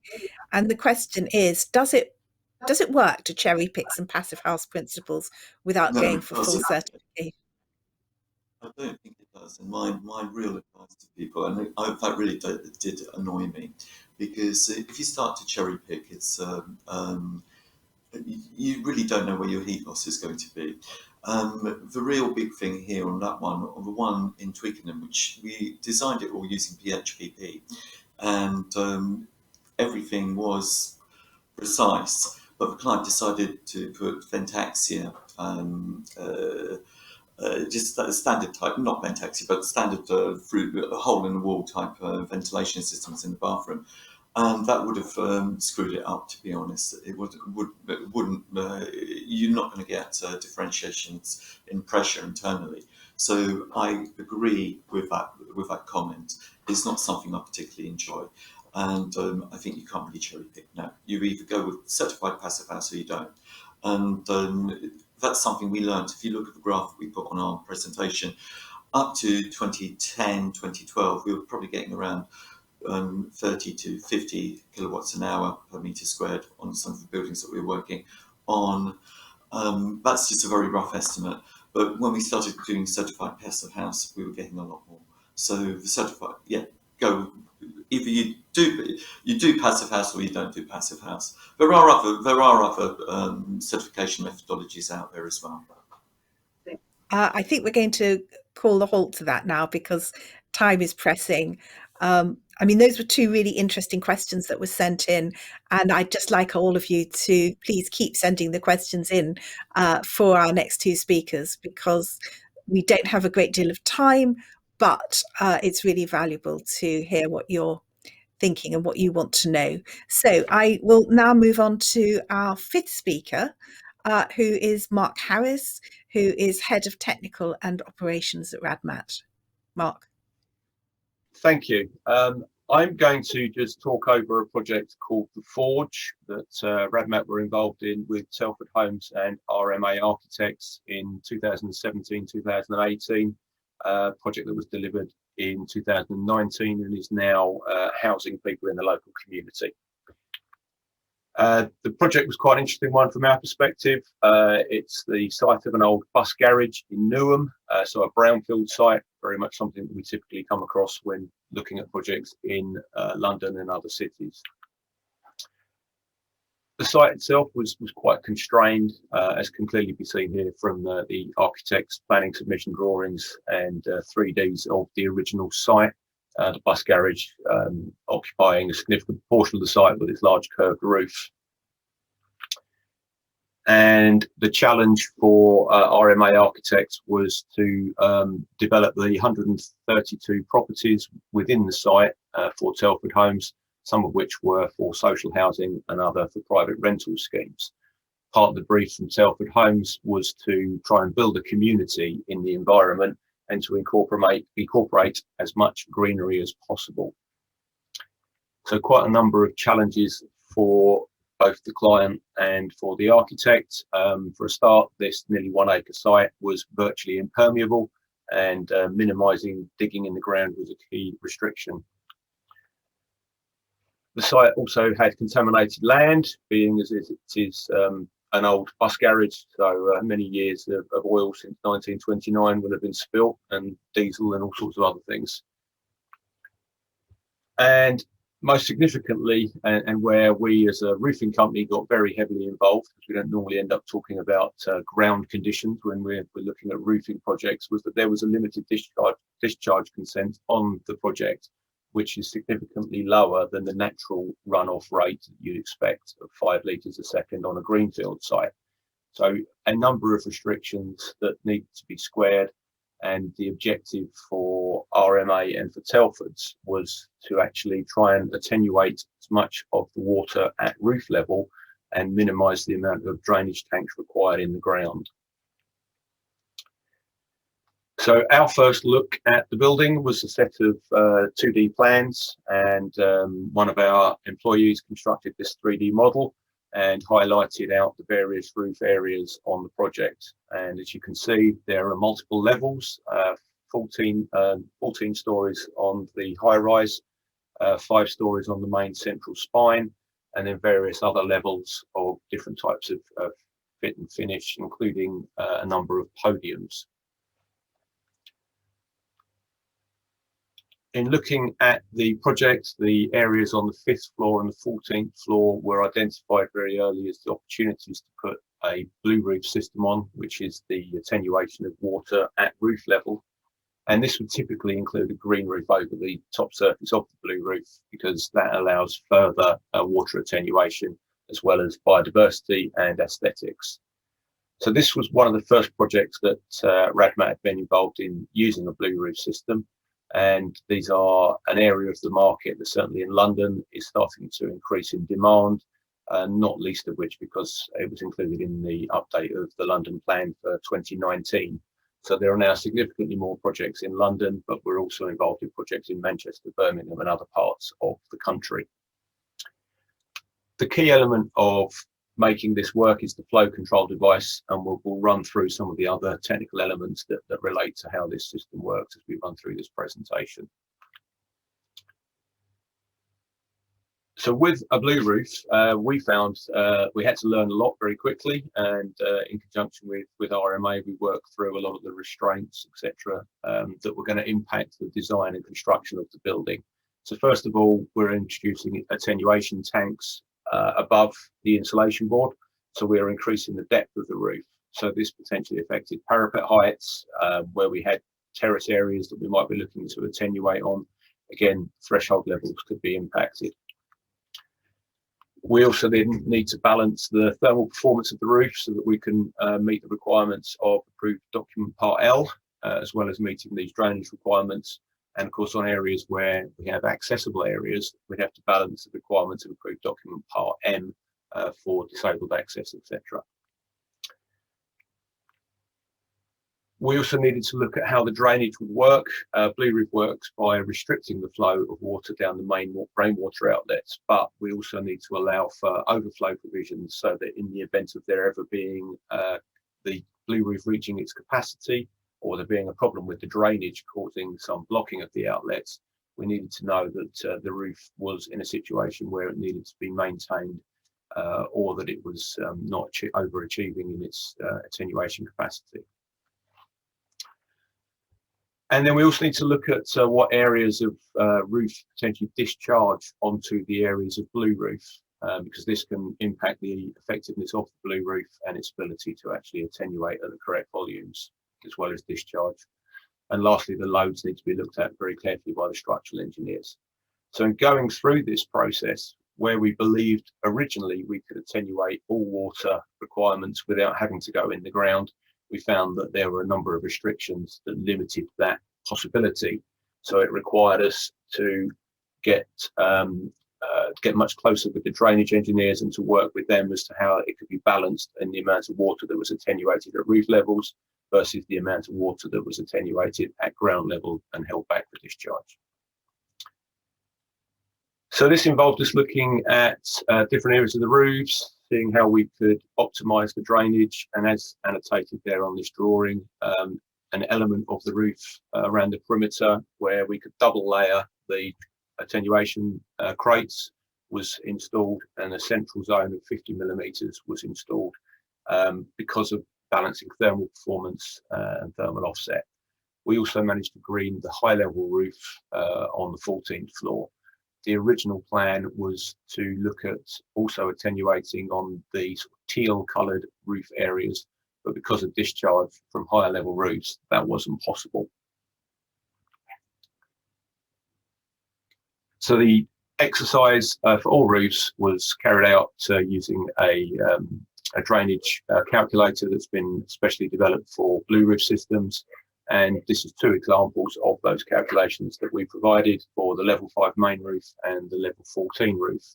All of this information had to be passed through by RMA to the NHBC, who were providing the warranty on the project, And as the roof package was valued at roughly £1 million, it required a special approval from within the NHBC. So the levels of technical detail that had to be provided were quite significant. And for the blue roofs, this was a learning curve, I think, for the NHBC as well as for us and RMA and Telford Homes. So we identified the maximum volume that we could attenuate at roof level. And then we've identified the peak flow for discharge. And as you can see, we're well below, in both of these examples, the required 3.3 litres a second maximum. This did, however, mean that, as I said earlier, some of the water had to be attenuated below ground, requiring the introduction of some tanks over under the podium areas. This drawing shows the construction of the single layer area on the roof. So we have the green roof areas at the top, very much traditional build up of a green roof with the grey medium and the attenuation retention in the D25 board. This sits above the GSLs and increases the amount of water that's attenuated, but that isn't calculated in the capacity of the green roof, as it will vary depending on saturation, time of year, etc., etc. This particular construction is an inverted roof, so the waterproofing is on the concrete deck. The insulation is above that with a water flow reducing layer between the blue roof GSL and the insulation board. So this provides roughly 95% of the drainage. It will run across that water flow reducing layer. An element will get between the insulation boards and then drain at the waterproofing level. And as can be seen here, the rainwater outlet has a plate over it, and this is showing the 17mm diameter orifice that was calculated for this particular roof area to make sure that the water was attenuated at the right levels. At the perimeters of the roof, where we needed to have a telltale built in, there was an architectural detail for these external through wall outlets. So these were incorporated into the blue roof design, so that in the event of the roof reaching maximum capacity, the water would actually drain through these overflow snorkels that we custom designed and made. These now form part of the blue roof system for any project that is designed using a perimeter outlet. So the completed roof at level 5 is finished with different green roof finishes, which we'll come back to towards the end of the presentation. And as can be seen, there are some solar panels on the roof to help meet the energy demands environmentally. There was also an element of detailing that had to be accommodated within the blue roof, so the man-safe fall arrest systems to allow the access for maintenance of the green roofs and to any of the mechanical ventilation at roof level. As we went down the levels, 4 and 3, as you can see here, there was a requirement for the terraces. And again, this is where we come to issues of threshold heights and achieving thermal insulation and drainage capacities. And here we did have issues with the threshold heights, which required us to look at using a vacuum insulated panel insulation product, which is much thinner and much more expensive, but when used in smaller quantities, the overall impact on the cost of the project were not significant, and it allowed the construction of these terraces with the correct U value being achieved. The other area that we had to look at was that the terraces are level, and there is a balustrade around the terrace area, that then the opposite side we have the green roofs, but water needed to flow between those two areas because the only drainage point was on the outside face of that terrace, as can be seen in this presentation slide. We sourced a product that allows you to manage water that will run beneath it. You infill this plastic tray, and then you can then cast the parapet wall off of this tray. So where we had the area where the balustrade went, we created an internal parapet wall to separate the two areas of green roof and terrace, but still managed to maintain the drainage efficiency required. So this is the completed project. This is back in 2019. I'd like to get a picture of this probably next year, when we should see a lot more development of planting on the higher level roofs. And as I mentioned earlier, the higher level roofs have mixed planting, so the biodiverse area will have wildflowers on it, and the closer area, it's got sedum on it. The wildflower roof allowed the choice of species that wouldn't be too impacted by the extra heat of the solar panels or impacted by the shading of the solar panels. So this is what the residents see now as they walk around the area. On the left, we've got the 6th floor communal terrace, which looks down over the podiums, and we'll see the podiums in a minute. And obviously views there of the green roofs, and certainly when the wildflowers are all up in full bloom, there should be plenty of wildlife up there as well. At lower levels, the tree-lined public street that connects either end of the development to the outlying parks. And here we have the 1st floor podium garden, which has its inbuilt chess set for entertainment, and then the ground floor courtyard. So from a waterproofing perspective, we were involved in the 1st floor podium, but not on the ground floor courtyard garden. But it just, I think, shows very well how the planting at various levels all looks very naturalistic, and can easily be fooled into thinking that you might be at ground level when you're actually way above it. So that's the Forge, a project that Radmat certainly learned a lot on, that we are continuing to take that knowledge into other projects. And I think Telford Homes and RMA Architects equally found a lot of new information from that. So thank you for your time. Thank you. And yes, I'm sure you learnt a lot. I think we've all learnt a lot listening. And what a complex project to have to deal with. We've had some questions. I think some of the things that people are asking you've partly dealt with, but it might be nice to go over it again. Someone's asking, saying, when using non-combustible insulation, say foam glass, does an inverted roof work with this type? Particularly, does it work for typical terrace, for green roofs and plant areas? And I think you dealt with the insulation question on the terraces, didn't you? But I'm sure the larger question would be valuable. Yeah, Radmat work very closely with foam glass, and they have developed a product called Invertherm, which is a board for inverted roof applications, which has a slightly different topping to the standard board. That's currently in with the BBA for certification. So if it's an NHBC project, they typically want BBA certified products on their projects. So you may have issues using that product. Other projects, we've had no issues using it to date. The other option is to do a sort of hybrid where we would install virtually a warm roof with the same waterproofing we used at the Forge over the foam glass. And then you could build the rest of the finishes off from there. But your issue will always be the thermal values will be lower for that product, so therefore your insulation thickness will be higher. And it is something we are finding more and more, where insurers are demanding non-combustible insulation on areas where you don't need them. As a rule of thumb, if it's over heated space, it needs to be, it can be a normal insulation. If it's over air, so an external balcony, it needs to be non-combustible. That's really clear, thank you. Someone else said, is there a rule of thumb for calculating the number of overflows that are required? There isn't really. And the same for the number of downpipes. What we typically find on projects is that they're designed for normal drainage before a blue roof is put on top.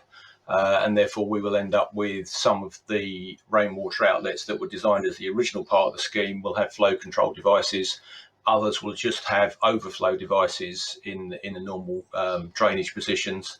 And then overflows, probably, I think the NHBC do have some guidance on overflows now. In terms of the number there should be on a roof, but we would certainly always look for a minimum of 2, ideally. Thank you. And now I'm going to finish my questions to you with one which I bet you can't answer. It says, it looks great. Who's maintaining the wildflower roof in particular? I believe it needs mowing. Do you know the answer to that? I have no idea. It's something that we never get taken through that far in the contract. No. One of my other roles is I chair the Green Roof organisation, and part of our guidance as an organisation is that we need to reinforce the need for maintenance to roof owners, because you're going to build up organic matter, particularly with wildflower roofs. So they will typically need to be trimmed, not mown, twice a year, and that organic matter will need to be removed. But in doing the maintenance at the correct time, you then release the seed heads, which will then allow the propagation of new wildflowers the following year. So that's what that man-safe system is there to facilitate. As to who's doing it, unfortunately, I can't answer that question. Yeah. And someone's just asked, I'm not even going to ask you for a response because we haven't got time, but someone's just asked, can we incorporate urban farming into this? And whatever the answer is, you certainly can't put sheep up there, can you? It's far too high. But thank you very much indeed. We are going to have to move on, and I'm delighted to introduce our sixth and final speaker. Do, while you're watching her presentation, keep sending in your questions. She is Kath Tucknut, who is Senior Associate of Procter & Matthews Architects. Kath. Thanks very much for inviting me to come and speak about this project. It's a really exciting topic, and I hope that the work we're doing in Sunderland will help further the debate about new housing models, particularly within city centres. So the project I'll be talking about today, Riverside Sunderland, is an ambitious city centre regeneration project across 4 neighbourhoods of Sunderland. The aspiration is a vibrant community for living and for working in what is an incredible landscape setting. The new workspace and community facilities will bring 8,000 new jobs, and 1,000 new homes will double the city centre's residential population. So this project has been a fantastic collaboration between a wide team of consultants working for Sunderland City Council and Igloo Regeneration. The project is a catalyst to revitalise the city centre with low carbon and smart development, and healthy and green new models of urban housing. We have high environmental targets supported by the ERDF and a focus on local suppliers looking for opportunities for education and training through the construction, and using MMC and smart technology in the new homes. This has all been captured in the Future Living Expo, which is a 3-year programme of events run on site, hopefully including exhibitions on the construction site. The master plan was published last year, and the design team are now working on the first phase of residential development on Vaux. The site is located in the heart of the city, adjacent to the city centre and spanning across the River Wear Gorge. There is a really dramatic topography, 20-metre level change between the city level plateau and the existing and underloved park, with the river another 10 metres below that. All currently very disconnected and unwelcoming. The site includes 4 neighbourhood plateaus on the north and south banks of the river, and includes the Riverside Park. Vaux, Farringdon Row and Ayers Quay are on the south bank, and Sheepfolds next to the Stadium of Light is on the north bank. Each site has fantastic views over the river and an exciting topography. That said, connectivity has been a real challenge for this project. Looking back at the historic development of the area, Sunderland has a very rich history of manufacturing, with living and working being in close proximity to one another. For over 100 years, the Riverside Park was filled with railway lines and coal wagons, bringing coal right to the water's edge and emptying it into cargo boats. Shipbuilding, glassmaking and pottery are all synonymous with Sunderland's heritage, and the river would have been full of ships and the skyline marked with glasswork and pottery chimneys and other heavy industry. For us, that silhouette is interesting and very distinctive of the place, and looking at old etchings and historic maps, it was evident how the city came right to the cliff edges. These figure grounds of the city today show how development has receded from the edge. The city centre has become almost totally depopulated, and partly with the challenges to shopping habits and working cultures in the future, the city centre feels at risk of being hollowed out. We see this project as a real opportunity to repair both the city centre community, but also repair that missing city edge and take advantage of those views over the River Gorge. The plateau diagram shows how the new neighbourhoods really want to be stitched together. but also stitch better into the fabric of surrounding neighbourhoods. These diagrams talk about how those links we want across the master plan, we're so keen to get those embedded into the design. At the city scale, the coast-to-coast cycle route runs along the north bank, connecting to the beach, and a north-south green cycle link runs along one of the old railway lines and into the Riverside Park. It's just crying out to be connected across the river with a new bridge at park level. At the high level, a new bridge would unite the city centre and Vaux with sheepfolds and the stadium, and improve connectivity for all the neighbourhoods beyond. For us, this concept of connectivity isn't just a practical one, but also part of the idea of creating a sustainable community and reducing reliance on the car. Access to the facilities of the city centre is a huge asset for residents, and likewise, residents will bring nighttime economy and activity to those streets out of hours. Sports, education and cultural facilities are all in close proximity, as is the outdoor amenity space of the Riverside Park, and we've plotted a new 5K park run for residents and workers to use once the new connections open up. The first concept sketch describes repairing the city edge, building out from the cliff front and creating a strong and distinctive profile. For each neighbourhood, we imagine a specific typology designed to respond to its location. The buildings here open up and are about being seen from across the river. The next sketch talks about a public realm hierarchy that is defined by townscape markers in key locations, such as bridgeheads or new public spaces or routes. Within the master plan, we've identified these for community functions, and these buildings would perhaps be taller apartment buildings or have a distinctive built profile. Finally is the landscape concept, designing a series of spaces with different qualities. Spaces for office workers on their lunch breaks, spaces for families and kids to play, and spaces close to home and urban spaces for football fans to gather. The high-level plateaus are also very windswept places, and so we're very conscious of creating a sheltered environment. This is a theme we'll come back to when we've been designing the homes in more detail in Vaux, where homes are in such close proximity to the city centre and commercial and office developments. That sense of shelter and thresholds will be really important for residents. So this is how the master plan has taken shape. The 4 new neighbourhoods connected by 2 new bridges.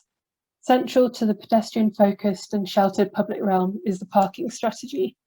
Several multi-storey car parks are located across the master plan, allowing cars to be out of the public realm and building frontages. With this, we've been able to tighten up the streets and increase the density of homes. In the city centre, this works really well. Office workers and shoppers use the spaces during the day, whilst residents will be parking in the same spaces overnight.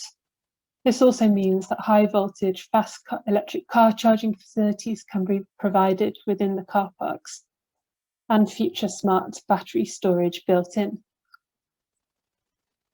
Before I talk a bit more in detail about the work we're doing at Vaux, I just thought I would step quickly around the 4 neighbourhoods. Each has its own character and density suited to its location, ensuring the master plan appeals to a wide demographic of people and a mix of uses.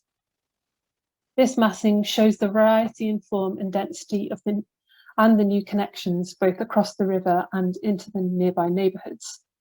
Each neighbourhood steps up to the plateau edge in dialogue across the river gorge. So Vaux is the first phase of the residential master plan, and the community is really at the heart of the city centre. This is the highest density neighbourhood, and here that sense of threshold is really important, and so we've developed a cluster arrangement for the homes. Farringdon Row, in contrast, is organised into tight new streets of housing, which then dramatically open up onto clifftop public spaces to show off the view. Key public routes cross the site, and so a public realm hierarchy of wayfinding and thresholds will be important here too. Ayers Quay is on a high peninsula site.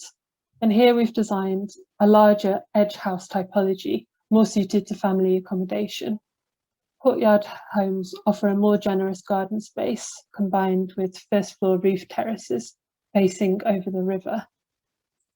And finally is sheepfolds, where we're using the existing street pattern and interweaving existing buildings and a mix of uses. A new college is proposed, and so accommodation could include student living alongside flexible event space and apartments for young professionals within the converted buildings. Streets of family houses and courtyard houses are built up to the plateau edge. So each of the neighbourhoods has a very characteristic edge condition, and this concept sketch illustrates how we aim to develop a language to these edge houses, best suited to the neighbourhood, but sharing a common language referencing Sunderland's heritage of strongly silhouetted profile. Marker buildings could be combined with stepping terraced houses to provide a diversity of accommodation types and mediate between the scale of the tall new commercial buildings within the master plan. This cluster sketch shows how on walks we're organising houses into clusters orientated and built up towards the edge, reminiscent of the historic development. The clusters create sheltered public realm of streets and squares and routes to the clifftop promenade. Working with Morse & Kerr, the master plan allows different architects to design different housing types and flexibly slot them into the framework. In part of the scheme, we're designing whole clusters, and in others, the houses are alternated together to create a real mix of typology and street scene. So Vaux is the first phase of residential master plan development, delivering community space and around 130 new homes in a mix of unit types aimed at a wide demographic. Given the proximity to the city centre, the design of the thresholds and that sense of shelter is balanced with the fantastic connectivity to both facilities and the landscape in Riverside Park. Clusters like this communal courtyard support small groups of neighbours, whilst then being part of the Vaux neighbourhood, and then of course the wider city centre neighbourhood. House types are designed for flexible and changing 21st century living patterns, holding on to their sense of local identity and inspired by historic precedents. We've designed apartment buildings, we've termed them peel houses, based on fortified castle houses of Northumberland. Wayside stacked maisonettes exist throughout Newcastle in the northeast and offer high density living, with each home having its own front door. And then finally is the Sunderland Cottage, seen throughout Sunderland, a strong part of the city's heritage. These houses were workers' cottages, single level, sometimes with a small sleeping loft, on tight terraced streets, often opening straight onto the street at the front and with a rear courtyard at the back. This drawing by Morse & Kerr shows the structure of the Sunderland Cottage with its strong street frontage and rear courtyard, and the variety of the composition of the houses along a typical street.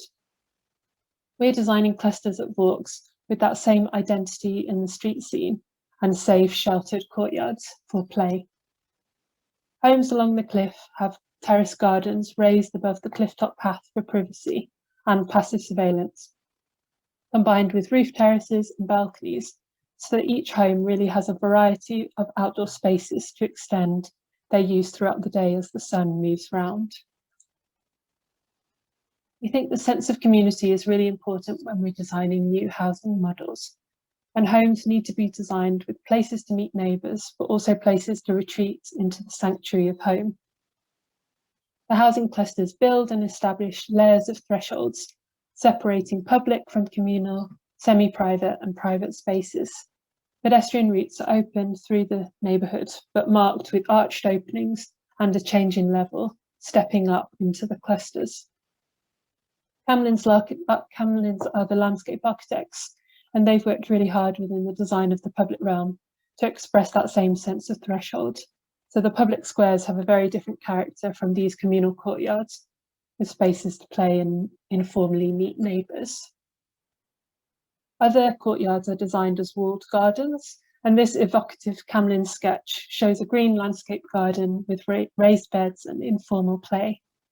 The scheme also has an allotment garden for the use of residents and local community for food growing. This links really well into the sustainability work that Useful Projects have been doing, developing a sustainability strategy, ensuring the scheme can be plugged into a future 5G heat network.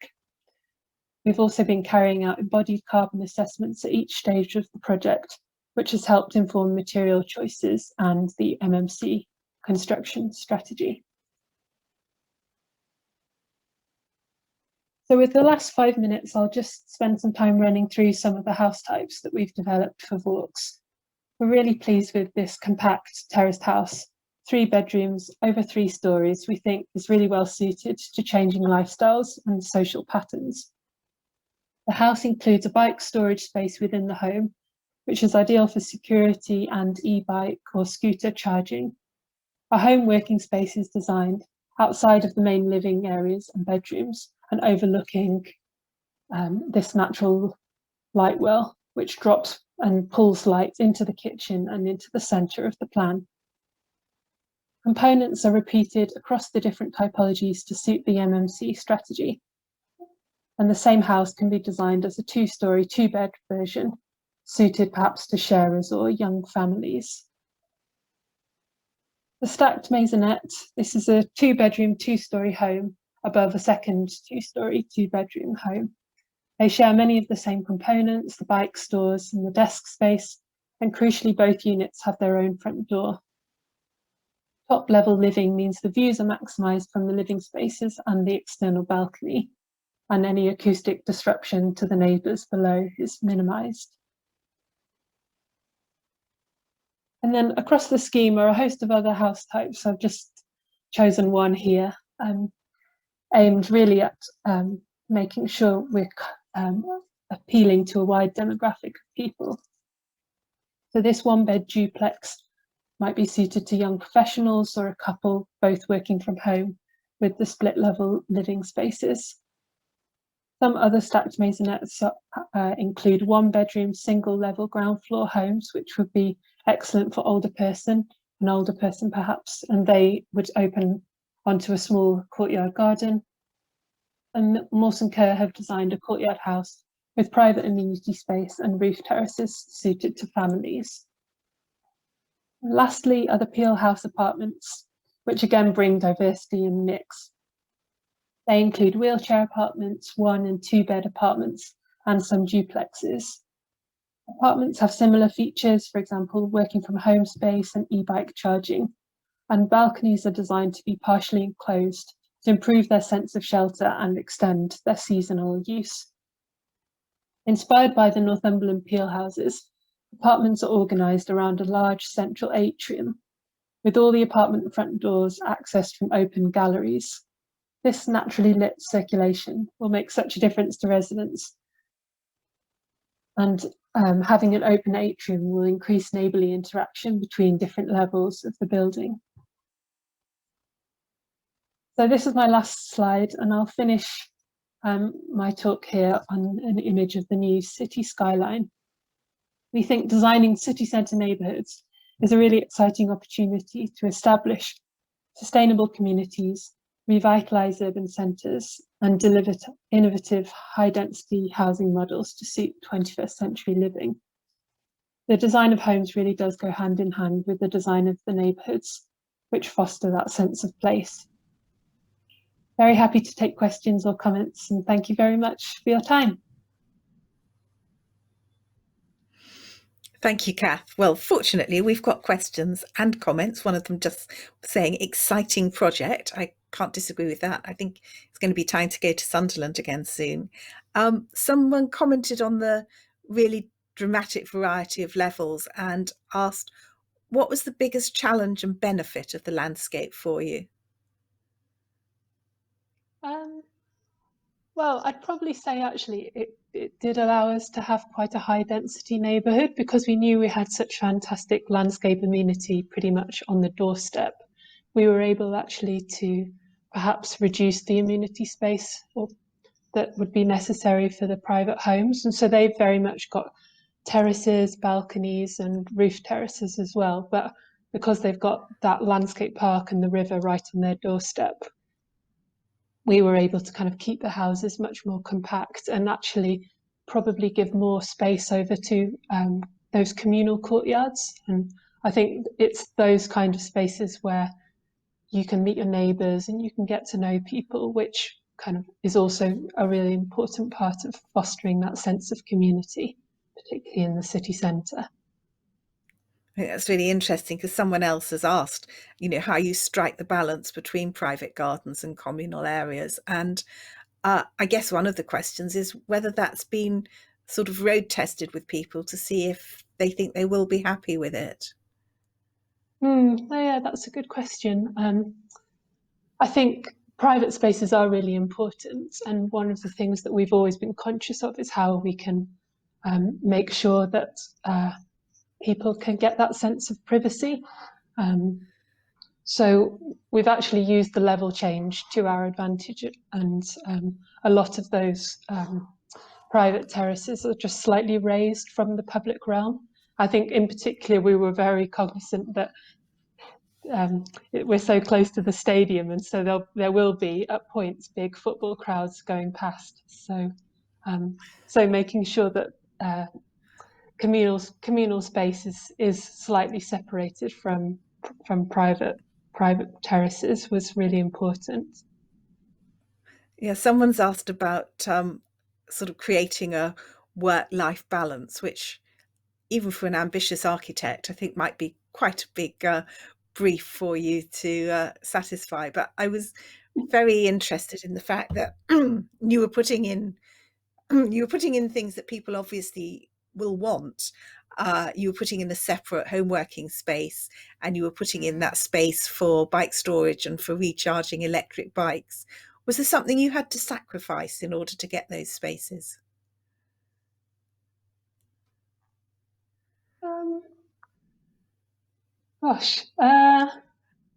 Well, I think we're quite pleased with these house types, so nothing's springing to mind. I mean, did you have to take that room away from something else within them? Well, they're all designed to meet national space standards, so actually the bedrooms are very generous. I'd say, I mean, on another project, actually, it's coming up that people like a bit of flexibility.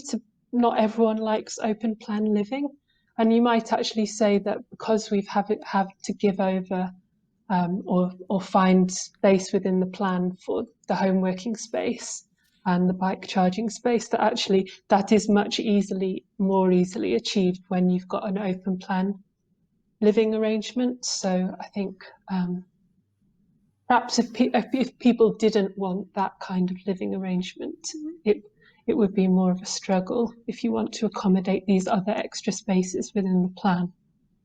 But I think one of the things that has been quite successful is, of course, all architects really try and make the most of circulation. And so we've used the staircases and that kind of landing space to find these extra uses. And therefore you can be a bit more efficient in that way as well. That's great. Thank you. I think all I need to do really is thank you again. Thank all our speakers who have given us a fantastic experience. Thank all of you who've been watching and particularly sending in the questions. Thank, of course, our content partners, Radmat and Oscar Acoustics. And I hope a lot of you will be back at future events. And in the meantime, the links will be sent out to you if you want to watch this again, because there was, in the best possible way, an enormous amount to take in. So thank you all very much, and goodbye. Bye.